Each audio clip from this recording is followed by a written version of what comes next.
Buenos días, querida iglesia. La verdad es que tengo una visión desde aquí maravillosa. ¿Sabéis por qué? Porque veo una iglesia unida en su diversidad. Veo a hermanos de diferentes culturas, de diferentes trasfondos sociales, de diferentes condiciones, diferentes nacionalidades, unidos juntos en un solo clamor a nuestro Señor Jesucristo, declarado Señor del mundo tras su resurrección.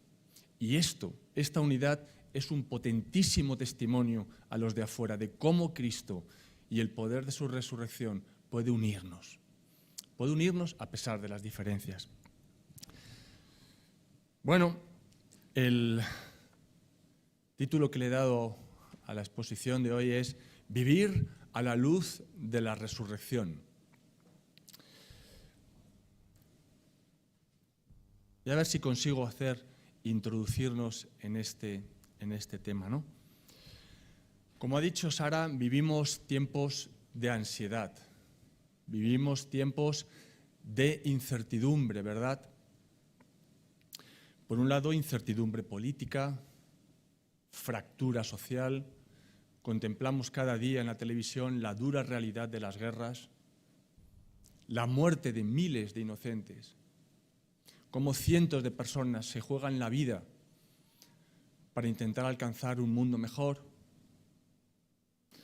Y a todo esto se cierne sobre nosotros también la incertidumbre acerca del futuro, y que no tiene que ver precisamente con la falta de progreso o tecnología, sino que irónicamente es debida a ese progreso, ¿no? La amenaza de la inteligencia artificial, ciberataques, estafas, el cambio climático. Necesitamos urgentemente agarrarnos a una piedra de esperanza. Y fijaros, según el testimonio del Nuevo Testamento, no hay esperanza mayor que creer que Jesucristo se levantó de la tumba y resucitó de entre los muertos. Fijaos cómo lo expresa el apóstol Pablo en 2 de Corintios capítulo 13. Porque aunque fue crucificado en debilidad, vive por el poder de Dios. Pues también nosotros somos débiles en Él, pero viviremos con Él por el poder de Dios para con vosotros. Si eres capaz de comprender este gran acontecimiento de la historia, aun cuando tu vida se vuelva oscura, esta esperanza se convertirá en una luz para ti, aun cuando el resto de luces se hayan extinguido. Y a pesar de tu debilidad, vivirás con Él, por el poder de Dios para contigo. Y es que la resurrección no se trata simplemente de un mero símbolo, un símbolo de que el bien triunfará finalmente sobre el mal. Se trata de, como dice Pablo, experimentar el poder que se manifestó en su resurrección, ¿verdad? Conocerlo de primera mano, vivirlo. El paso de la cruz a la resurrección es lo que renueva la vida de los creyentes desde el interior, por el poder del Espíritu Santo. Un poder de Dios que es capaz de renovar, de sanar a las personas, de sanar al mundo que nos rodea. Es verdad que este poder renovador es todavía parcial, ¿no? Pero es real, es importante y ha entrado en nuestro mundo. Pero fijaos, para poder participar de este poder, debemos entender que hay un principio fundamental, y es un principio paradójico: morir para vivir. Según la Biblia, los cristianos deben morir a su vieja naturaleza para resucitar a una forma de vida amplificada. Este principio, basado en la cruz y la resurrección de Cristo, es un elemento absolutamente contracultural y debe afectar absolutamente a todas las áreas de nuestra vida, a nuestras relaciones, a nuestras actitudes hacia el dinero, el poder, la manera en que nos comportamos en el trabajo, el sentido que desarrollamos sobre la justicia, la sexualidad, etcétera, etcétera. Y esta mañana me gustaría exponer cómo este poder de Dios, este patrón de cruz y resurrección, cambia por completo algunos aspectos de nuestra vida. Me gustaría enumerar 3, y este será el primero. La resurrección y el fin del racismo. Como he dicho, vamos a ver cómo este principio de muerte y resurrección cambia por completo cualquier elemento racista que pudiera albergar una persona hasta que se convierta en Cristo. Leemos de nuevo al apóstol en Gálatas. Pues todos sois hijos de Dios por la fe en Cristo Jesús, porque todos los que habéis sido bautizados en Cristo, de Cristo estáis revestidos. Ya no hay judío ni griego, no hay esclavo ni libre, no hay varón ni mujer, porque todos vosotros sois uno en Cristo Jesús. Este texto de Gálatas revela este principio del que estoy hablando, el principio de muerte y de resurrección. Porque fijaos, los que habéis creído en Cristo Jesús, dice el texto, han sido bautizados. Ya sabéis lo que significa el bautismo, ¿no? La muerte y la resurrección a una nueva vida. Y una vez bautizados, habéis sido revestidos de Él. Y este revestimiento genera algo nuevo. ¿Y qué es lo que genera? Genera comunidades donde ya no hay separación entre judíos y gentiles, ni entre pobres y ricos, amos y siervos, hombres y mujeres. Antes de la llegada del cristianismo, cada uno nacía en un estado, y cada estado tenía sus propios dioses y religión. La religión, como sabéis, era una extensión de la propia cultura. Por tanto, si nacías en un lugar o en una localidad en concreto, adorar a esos dioses era una de las formas en que formabas parte de esa comunidad. Sin embargo, los cristianos comenzaron a afirmar que solo había un Dios y que el mundo entero le debía adoración independientemente de la cuestión racial, independientemente de la clase social, la nacionalidad o cualquier otra vocación o circunstancia. Esto es algo absolutamente radical. Implicaba que la fe en ese único Dios, como he dicho, trascendía cualquier tipo de raza o nacionalidad.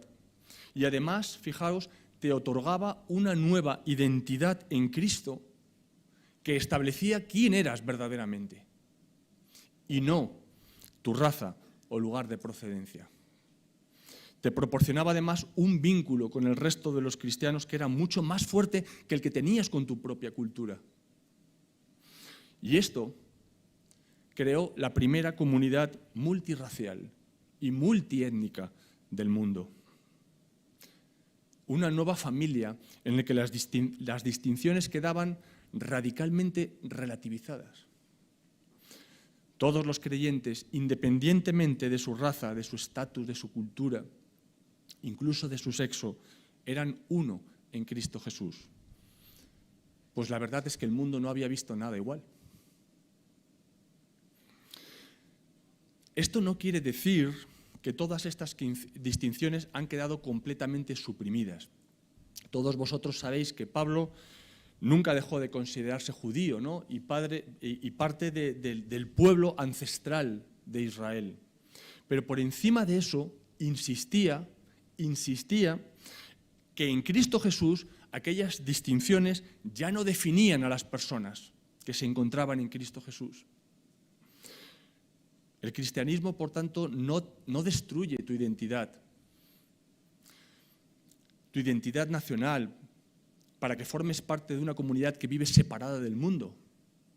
Ni tampoco te dice cómo tienes que vestirte, ni dónde debes ir, con quién debes juntarte. Sin embargo, tu identidad principal ahora se encuentra en otro sitio. y te permite mantener una distancia crítica con la cultura donde creciste, viendo que tiene sus puntos fuertes y sus puntos débiles y, por supuesto, rechazando todo su estrato idolátrico. Y, por supuesto, te proporciona un vínculo irrompible con cualquier cristiano de cualquier otra cultura o raza. Hermanos que te ofrecen una percepción de la realidad y de las cosas que de otra manera nunca hubieras conocido. Y creo que nosotros como Iglesia debemos preguntarnos si estamos comprendiendo y haciendo uso de estos recursos que nos proporciona el Evangelio de la cruz y de la resurrección, recursos que rompen fronteras para entendernos y unirnos a hermanos que son diferentes a nosotros. La nueva naturaleza en Cristo, fundamentada en esa misericordia, en esa gracia indiscriminada de Dios hacia todos, debe hacer que superemos esa hostilidad natural que hay entre las nacionalidades, entre las razas. Fijaos otra vez cómo lo expresa Pablo. Porque Él es nuestra paz, que de ambos pueblos hizo uno, derribando la pared intermedia de separación, aboliendo en su carne las enemistades. La ley de los mandamientos expresados en ordenanzas, para crear en sí mismo de los dos un solo y nuevo hombre, haciendo la paz. Y mediante la cruz, reconciliar con Dios a ambos en un solo cuerpo, matando en ella las enemistades. Hay un instinto dentro de nosotros de responder o de tratar a personas que son diferentes a nosotros con educación, sí, con educación, pero con ciertas reservas y distancia. Probablemente se deba a la forma en que fuimos crecidos, que crecimos, la forma en que se nos educó, ¿no? Pero a veces olvidamos que nuestra propia cultura tiene elementos sumamente idolátricos que nos impregnan siempre de esa autojustificación para no tratar a un hermano diferente como a un igual. Y tendemos a olvidar que, en primer lugar, somos cristianos y que debemos tratar a los hermanos como iguales. Mejor, como dice Pablo, como superiores a uno mismo. Y como personas, sabéis, como personas a través de las cuales Dios nos habla. Nuestra nueva naturaleza en Cristo debe producir una nueva humildad que nos acerque a hermanos que son diferentes a nosotros. Vivimos en una sociedad occidental cada vez más multiétnica, que enfatiza siempre las diferencias. Y fijaos, a pesar de los esfuerzos en una educación igualitaria, los estudios más recientes indican que las etnias cada vez se mezclan menos y que cada grupo tiende a formar sus asociaciones, sus instituciones. Y en medio de un mundo tan polarizado racialmente, yo creo que no hay mejor manera de avanzar en que millones de cristianos se pongan su nueva naturaleza y comiencen a escuchar. Caminando en unidad y en amor. Y esto, como he dicho al principio, es un potente testimonio a los de fuera de cómo Cristo puede unir. Este sería el primer punto. Como veis, el principio de la muerte y la resurrección revierte el orden establecido, ¿no?, en este mundo en cuanto a las diferencias raciales, manifestándose en comunidades de amor, multiétnicas, que adquieren su nueva identidad en Cristo. Fijaos, el segundo punto sería este. Parecido, ¿verdad? La resurrección y el fin del clasismo. De la misma manera que antes, la esperanza en la resurrección revierte también el tema del estatus, las jerarquías, las clases sociales. Vamos directamente en esta ocasión a escuchar la voz de nuestro Señor. Lucas, capítulo 14, versículos 7 al 11. Atentos. Jesús, observando cómo escogían los primeros asientos a la mesa, refirió a los convidados una parábola, diciéndoles: cuando fueres convidado por alguno a bodas, no te sientes en el primer lugar, no sea que otro más distinguido que tú esté convidado por él. Y viniendo el que te convidó a ti y a él te diga: da lugar a este, y entonces comiences con vergüenza a ocupar el último lugar. Mas cuando fueres convidado, ve y siéntate en el último lugar, para que cuando venga el que te convidó te diga: amigo, sube más arriba. Entonces tendrás gloria delante de los que se sientan contigo a la mesa, porque cualquiera que se enaltece será humillado, y el que se humilla será enaltecido. Jesús está en un banquete y observa cómo los invitados escogen los puestos de mayor preponderancia en la mesa, ¿no?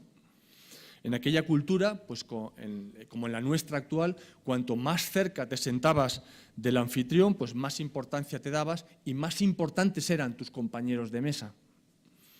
Eran ocasiones propicias para cultivar relaciones que te ayudaran a ascender en la escala social.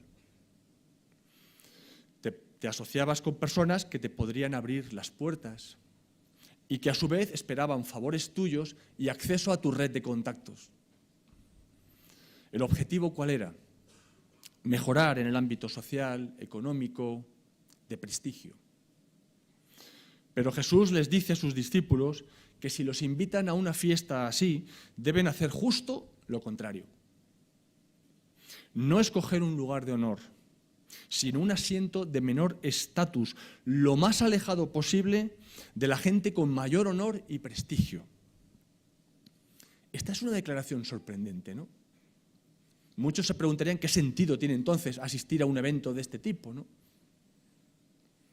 Porque este tipo de actos y banquetes eran toda una institución en aquella cultura. Y como he dicho, estaban pensados, diseñados para ayudarte a ascender en la escala social, conociendo a personas de un estatus más alto que el tuyo, ¿verdad? Para obtener algo a cambio. Jesús, por el contrario, le da la vuelta a las cosas y les dice que sus seguidores deberían recordar que cualquiera que se enaltece será humillado y el que se humilla será enaltecido.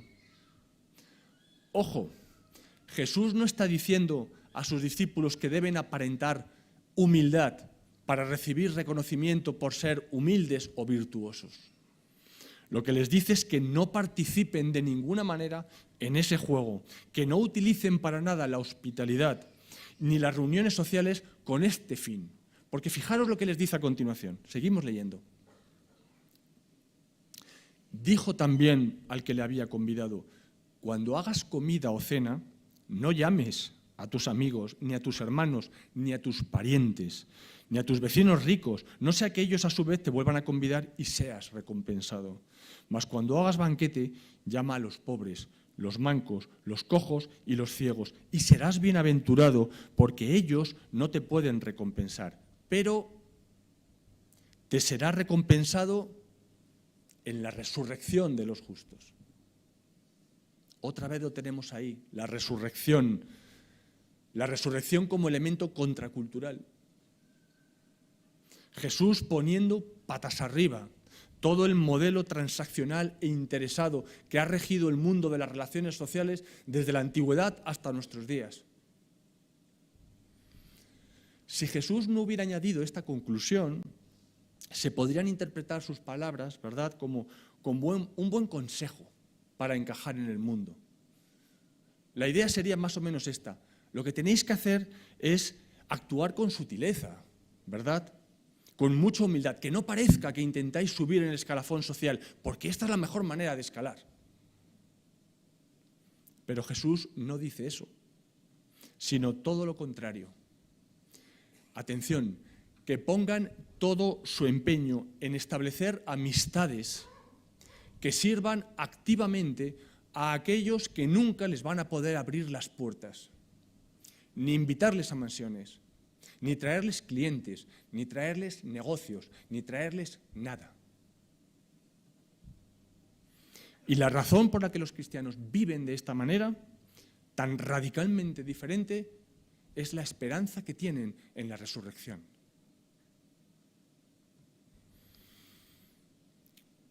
Como ellos no pueden pagarte, serás recompensado en la resurrección de los justos. En otras palabras, vivir a la luz,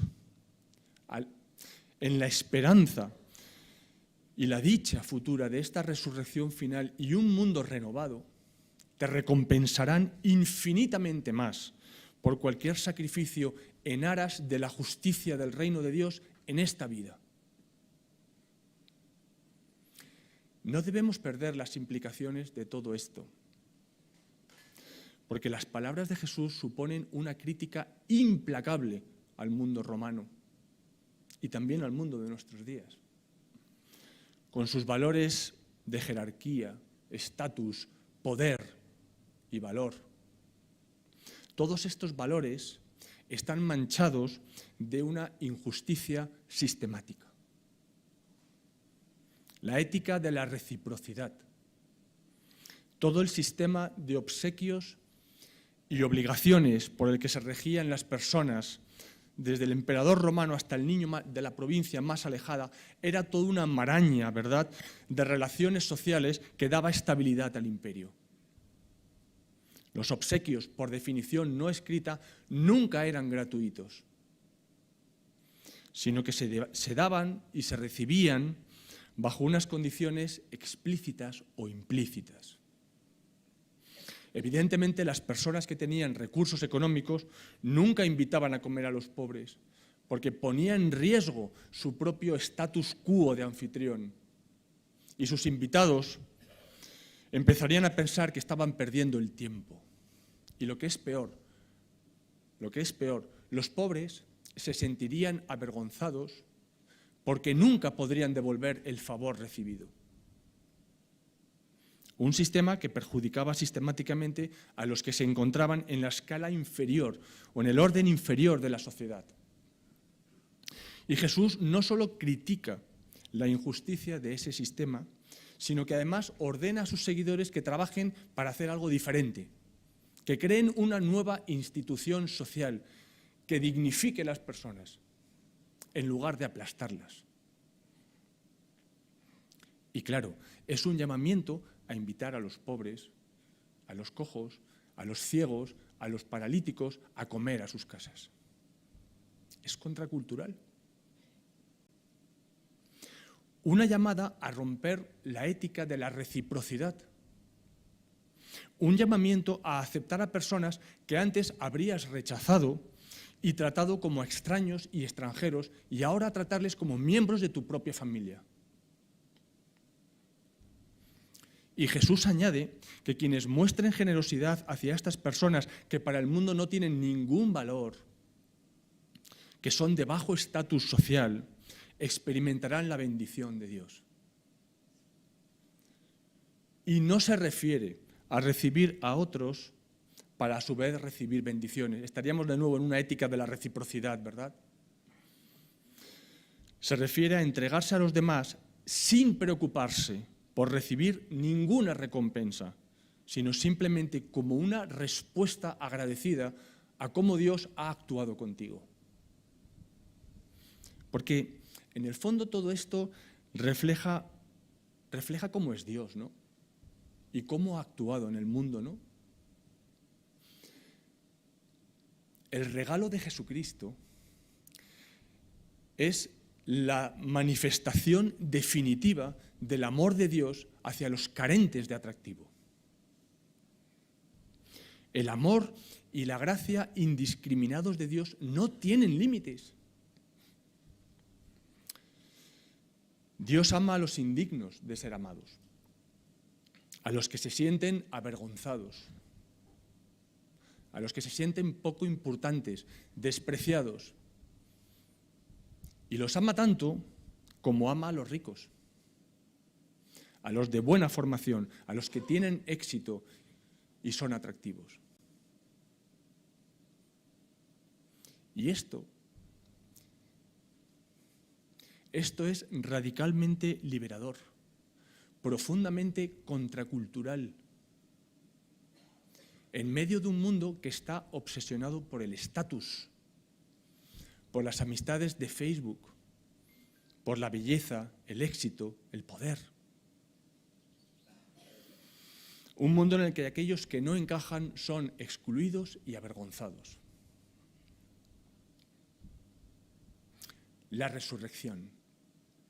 La resurrección y la esperanza de un mundo redimido transforma completamente nuestra mente, transforma completamente nuestras actitudes, afecta a todos los ámbitos de nuestra vida, principalmente a nuestra forma de ver a los que son diferentes, rompiendo cualquier tipo de apartheid racial. Cambia nuestra forma de entender las clases sociales, las diferencias. Nos llama a romper la regla de relacionarnos con otros para obtener algo a cambio. Y sabéis, así podríamos seguir con la resurrección, ¿verdad? Aplicando este patrón, la resurrección como elemento subversivo a la forma de entenderlo todo, la justicia, el valor que le damos al dinero, el reconocimiento, el poder, el éxito, la forma en la que resolvemos los problemas entre nosotros. Pero por falta de tiempo, me quiero centrar en una tercera categoría sobre la que la resurrección tiene algo que decir. Y es de vital importancia en el mundo que vivimos. Y es esta: la resurrección y el fin del sexo como un bien de consumo. Ahora ya ha despertado vuestra atención, ¿eh? Sabía yo. Vamos a hablar de sexo. Mi mujer siempre me dice que me meto en camisas de 11 varas. Pero bueno. Mirad, la ética sexual cristiana comparada con la liberalidad de nuestros días puede parecer restrictiva, anticuada, pasada de moda. Pero pocas veces la gente se para a analizar la lógica que subyace detrás de las normas. Es decir, los principios, la cosmovisión que hay detrás. Y eso es precisamente lo que hace Pablo, por ejemplo, en 1 Corintios 6. No limitándose cuando tiene que advertir en contra del adulterio a citar el 7º mandamiento, no cometerás adulterio. No hace eso. Va directamente al fundamento de las normas y apela, ¿sabéis a qué apela? A la resurrección de Jesús y a nuestra unión espiritual con Cristo como las primicias de la nueva creación, el futuro. Vamos a leerle. 1 Corintios, capítulo 6, versículos 14 al 19. ¿No sabéis que vuestros cuerpos son miembros de Cristo? ¿Quitaré, pues, los miembros de Cristo y los haré miembros de una ramera? Huid de la fornicación. Cualquier otro pecado que el hombre cometa está fuera del cuerpo, mas el que fornica contra su propio cuerpo peca. ¿O ignoráis que vuestro cuerpo es templo del Espíritu Santo, el cual está en vosotros, el cual tenéis de Dios, y que no sois vuestros? Fijaros, en este texto Pablo establece una norma de comportamiento clara para el sexo. Huid de la fornicación. Aunque en realidad textualmente dice huid de la porneia, que se podría traducir mejor como huid de la inmoralidad sexual. Y todavía con esto no capta todo el sentido que tenía para los primeros lectores, ¿verdad? La palabra significaría algo así como huid de cualquier intimidad sexual fuera de la relación matrimonial. Punto. Y fijémonos que Pablo nos dice, evitar la porneia tanto cuanto podáis, porque es una buena idea. Les pide directamente que huyan de ella, que se alejen a toda costa. Y recordad que en el Concilio de Jerusalén, que se nos narra en Hechos capítulo 15, quedó manifiestamente claro que esta ética sexual no era negociable, ni para judíos ni para gentiles. Y no era negociable porque era una implicación absolutamente necesaria del Evangelio de Jesucristo, de la cruz y de la resurrección, como lo era el cuidado de los pobres o la igualdad racial. Y esto impide argumentar, como hacen muchos, que lo que dice la Biblia sobre el cuidado de los pobres está bien, pero lo que dice la Biblia sobre el sexo está anticuado, pasado de moda y debe descartarse. Pero vamos al meollo, vamos al grano. ¿Y cuál es el principio básico que hay detrás de este huid de la fornicación o huid de la porneia? Seguimos leyendo a Pablo. Versículos 13 al 14 de 1 Corintios 6. Pero el cuerpo no es para la fornicación, sino para el Señor, y el Señor para el cuerpo. Y Dios, que levantó al Señor, atentos, también a nosotros nos levantará con su poder.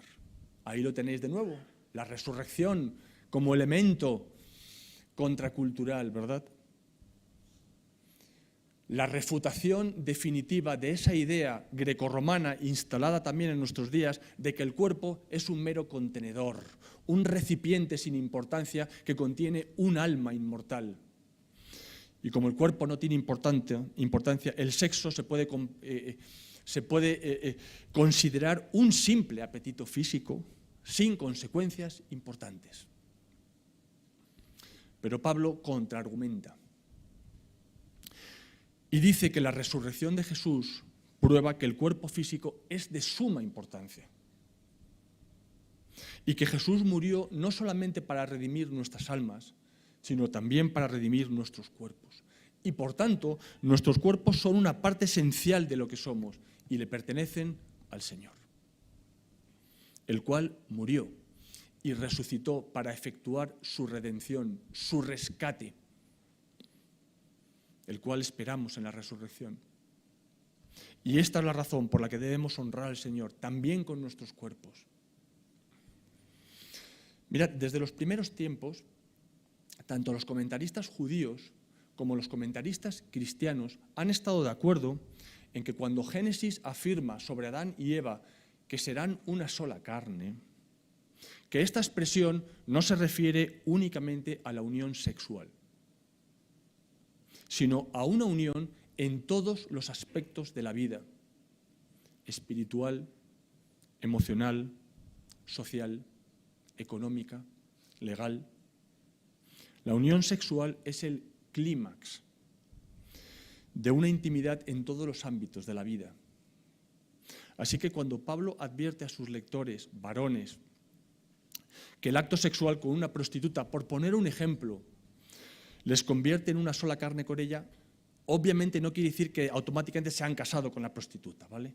Lo que les está diciendo es que tristemente, lamentablemente, están olvidando todo el propósito que hay detrás del sexo, detrás de esa afirmación de serán una sola carne, ¿verdad? La unión sexual, están aislándola de todas las demás cosas que están pensadas para acompañarla. El cristianismo no dice que haya nada malo en el placer sexual, como tampoco hay nada malo en la comida. Pero sí indica que no debemos aislarlo de su propósito en conjunto del resto de las cosas que la acompañan, convirtiéndolo en un fin en sí mismo. Y la resurrección enseña que el cuerpo no es un trozo de carne sin importancia, sino que Dios nos ha creado de una forma integrada, de forma que lo que hacemos con nuestro cuerpo afecta, claro que afecta, en el plano emocional y espiritual al conjunto de la persona. La unión corporal fue creada para representar un compromiso permanente en todos los aspectos de la vida. Un pacto entre dos cónyuges. Y esto, queridos hermanos, está muy por delante, pero muy por delante de los supuestos culturales tanto del primer siglo como en la actualidad. Porque percibe el acto sexual como un acto de intimidad y compromiso que involucra no a una sola parte de la persona, sino a toda la persona. No es simplemente un mero apetito y placer. Y por supuesto, no es un bien de consumo. No es un bien de consumo, como dice nuestra sociedad contemporánea. Esta perspectiva es algo única. Un modo de comunicación entre dos personas que se entregan la una a la otra, no solo en un aspecto, sino en todos los aspectos. Pero fijaos que para sorpresa Pablo va a añadir todavía una cosa más. Versículos 15 al 19. ¿No sabéis que vuestros cuerpos son miembros de Cristo? ¿O no sabéis que el que se une con una ramera es un cuerpo con ella? Porque dice, los dos serán una sola carne. Pero el que se une al Señor, un espíritu es con él. Huid de la fornicación. ¿O ignoráis que vuestro cuerpo es templo del Espíritu Santo, el cual está en vosotros, el cual tenéis de Dios y que no sois vuestros? Pablo, tras defender que el sexo es un indicador de una unión en todos los ámbitos de la vida, con un cónyuge terrenal, añade que se trata también de una unión en todos los aspectos de la vida con Cristo, nuestro cónyuge celestial. No sé si os dais cuenta, pero esto es increíble, esto es muy interesante, ¿verdad? O sea, que hemos sido salvos para disfrutar de una unión íntima con Dios mismo. Eso es lo que está diciendo Pablo. Y aquí llegamos, fijaos, de nuevo al mismo patrón subyacente que nos hace aceptar a aquellos que son diferentes, de otra raza, de otra clase social, etcétera, etcétera, etcétera. ¿Cuál es ese patrón? Que vemos también en el matrimonio. Mirad, Jesucristo se ofreció a sí mismo por nosotros y nos salvó, ¿verdad? Y a través de su muerte, de la renuncia a sus propias prerrogativas, de la renuncia a su propia libertad, alcanzó la mayor libertad para nosotros. Y por eso, si le creemos a Dios, entenderemos que en el matrimonio alcanzamos una libertad y un amor que son inaccesibles para cualquiera que no esté dispuesto a renunciar a su independencia y comprometerse en todos los ámbitos de la vida. Morir para vivir. Ahí está el patrón. Es decir, muy al contrario de nuestra cultura actual que nos enseña a entablar relaciones que nos beneficien más de lo que nos cuestan, que nos den placer sin implicar compromisos a largo plazo, que al fin y al cabo no es otra cosa que un entendimiento de las relaciones, transaccional de las relaciones.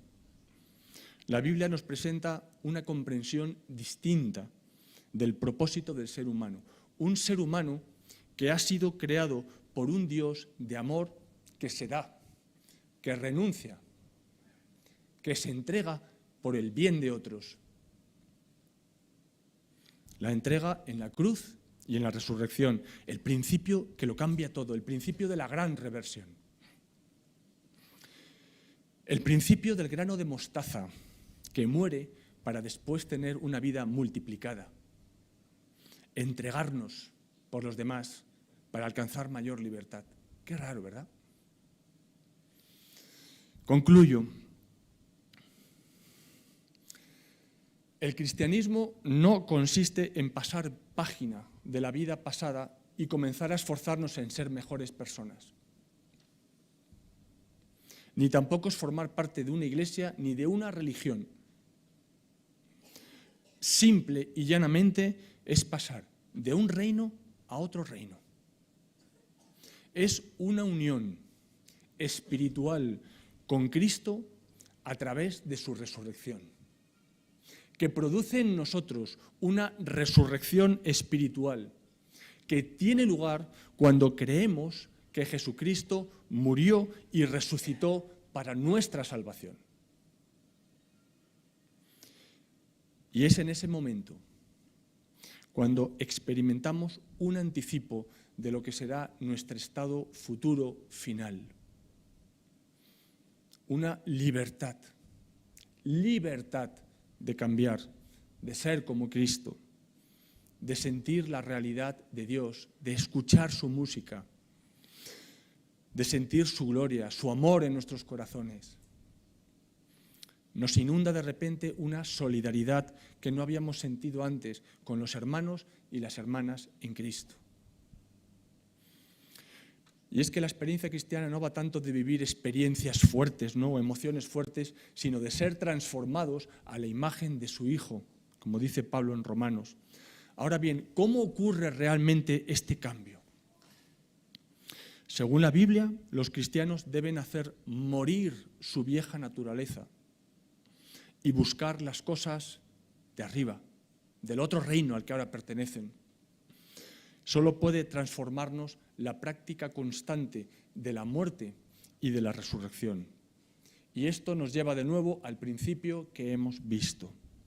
El patrón de Dios, por el que Él le agradó, Él decidió salvarnos a través del rechazo, de Él mismo sufrir el rechazo, el oprobio, la debilidad, la muerte y el sacrificio, para de esa manera resucitarnos a nosotros por medio de esa muerte, rescatarnos de nuestros pecados, darnos libertad, convertirnos en algo mejor, más grande.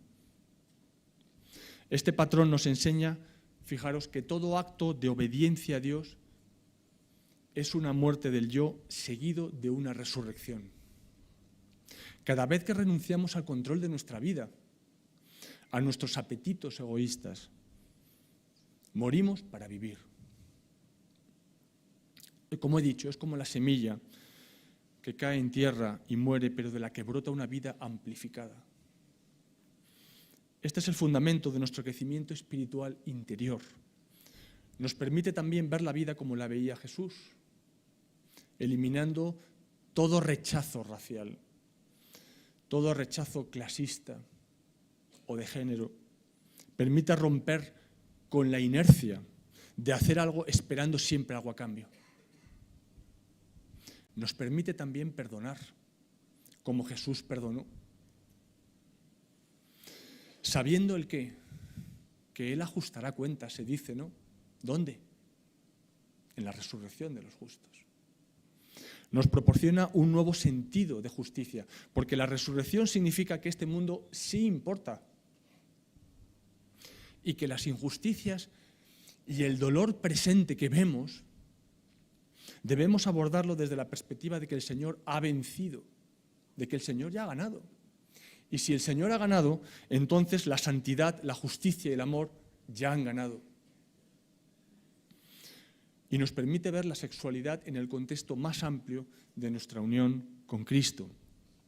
Con un Cristo que se dice que fue un amante fiel, que nos amó y que fue fiel a nosotros hasta la muerte, renunciando a cualquier uso de la sexualidad, entendida como algo egoísta.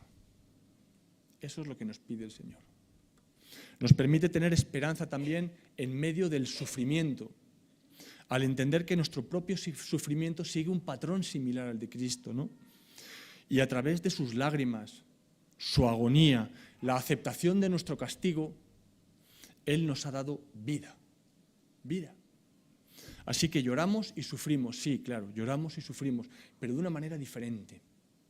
Nosotros no nos lamentamos con autocompasión, como si no tuviéramos esperanza.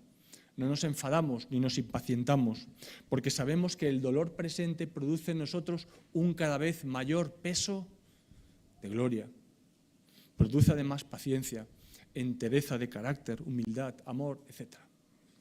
Sabemos que gracias a su resurrección todo va a salir bien. Y os dejo con esta perlita que me he encontrado. Por la noche durará el lloro y a la mañana vendrá la alegría. Que el Señor nos ayude a entender y disfrutar de esta esperanza viva de la resurrección que Él ha puesto delante de nosotros y que cambia toda nuestra perspectiva de la vida. Que el Señor os bendiga.